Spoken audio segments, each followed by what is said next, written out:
Hi, this is Andy Davis with the Clatsop County Democrats, and I am here with candidate for the Falcon-Cove Beach Water District, Kathie May. Kathie, thank you for joining us. We just have a few questions for you that we'd like to run through. How are you today? Great, thank you. It's my pleasure to be here. I'm excited. We're excited to have you. Well, can we lead off with, can you just tell us a bit about yourself and what kind of experiences and expertise you bring to the table for this position? Certainly. I think the most expertise I have would be, I've had a grant writing business since 2002, and I've worked extensively in environment, extensively in biomed, and a little bit in the Department of Defense. All of it has been government related. So that in and of itself is pretty valuable to any community, whether it be the Water Bureau or even the city, county, etc.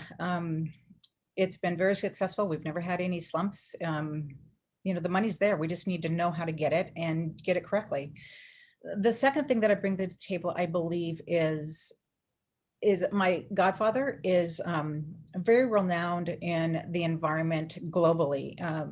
His name is Helmuth Resch. He used to be the head of the Oregon State Forestry Department. And when he tenured and retired from there, he went to Columbia University and did the same there.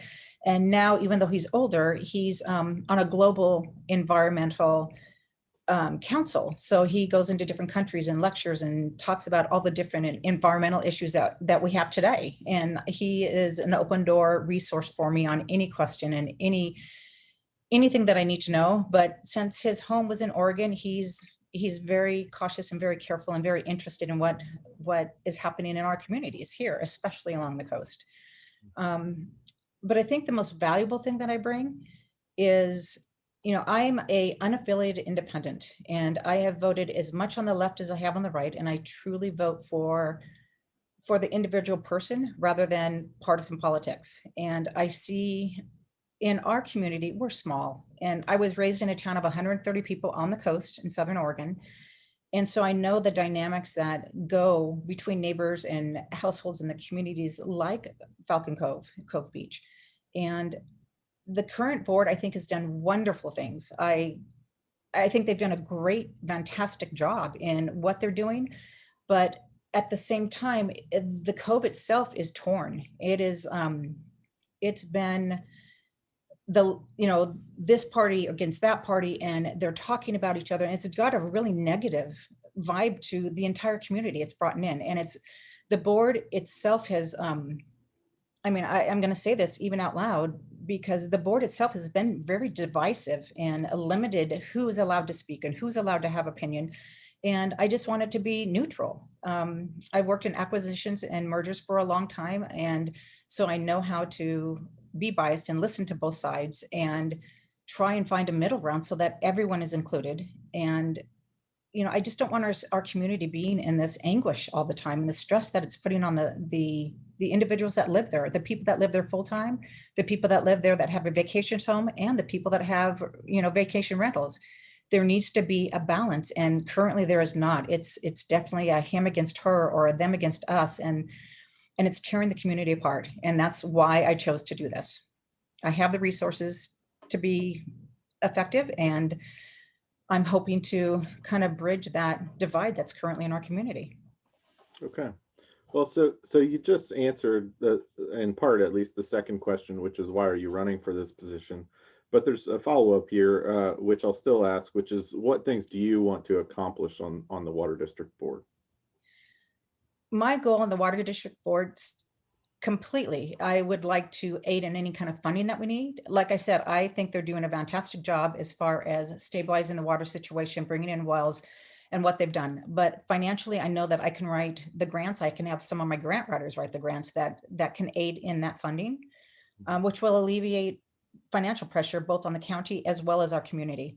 But the second, which I think is actually, again, emphasizing more valuable, is that I want a community to be a community, not divided. And I'm a strong believer in compromise. I'm a strong believer in listening to both sides and finding a middle ground. And that's why I'm politically where I am. I think there is good in the left, and I think there's good in the right. You just need to not go on the fringe and find a way to include everyone, not alienate half your community.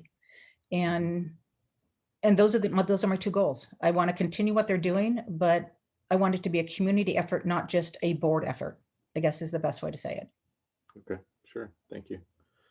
So the last formal question we have is, in the past 4 years, what do you think the Water District Board could have done better, and what would you change?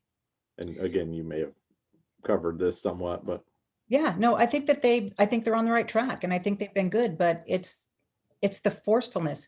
They in general, and this is not anyone in particular, this is not a rip on the board at all, but they appear to, and you'll see in a lot of the community bulletins and what's going on with the county, they have a let me see what's the most politically correct way to say this.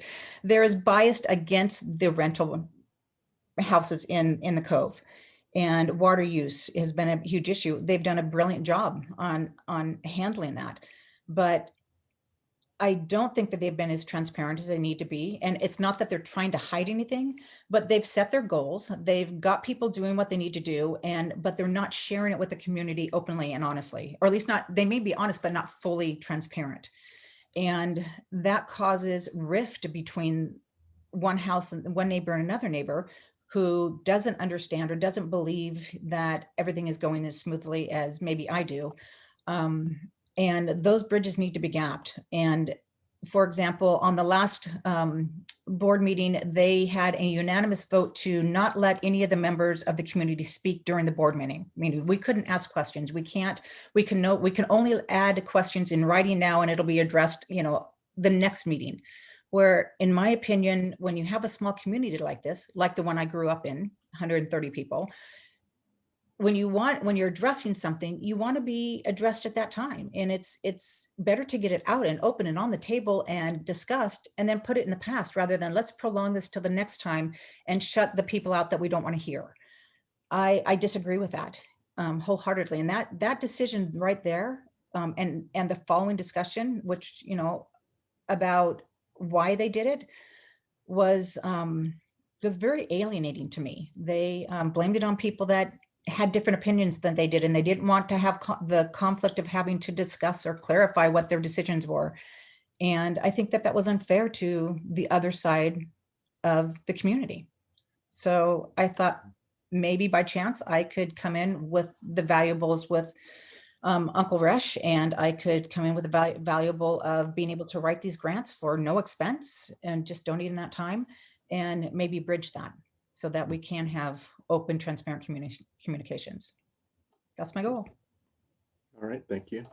And just last, I'll ask if you have anything else about you or about your candidacy that you'd like to add that we've sort of missed in the questions we asked you.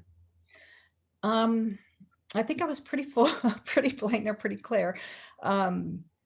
There's just for myself, I have a family of 4, and we initially bought our cottage on the Sound, or excuse me, our cottage at Arch Cape, to use as a family. But we also, the majority of our people that we go to is nonprofit. We deal with families that we donate the house to, families that can't afford to have a vacation, or teachers that, especially this last year, they're locked down and they can't get out of the stress of school and teaching online. And we also work with the nonprofit military for vets that have PSTD, and being down there on the ocean and being the serene, it just envelops you and relaxes you. And, the vacation rentals that we do charge generally just pay for the expense of the cottage when we're not down there, so that we can do the good things in our community. And, no one's even, we get criticized a lot because our place is full, but no one's ever asked why, and I think that we're trying to give back to the community, the state of Oregon as a whole, and thanking people for doing teaching and serving in the military, and the things that our country needs, our county needs, our state needs, even our city needs. And, being criticized or ridiculed for that without anyone even asking, instead of having a conversation, it's just assumed. And I want to take that piece out of our community. It's just, assumptions always lead to bad places instead of just directly communicating, open doors. And I guess that's all that I have to say. Okay. Kathie, I want to thank you for joining us today, and also thank you for running.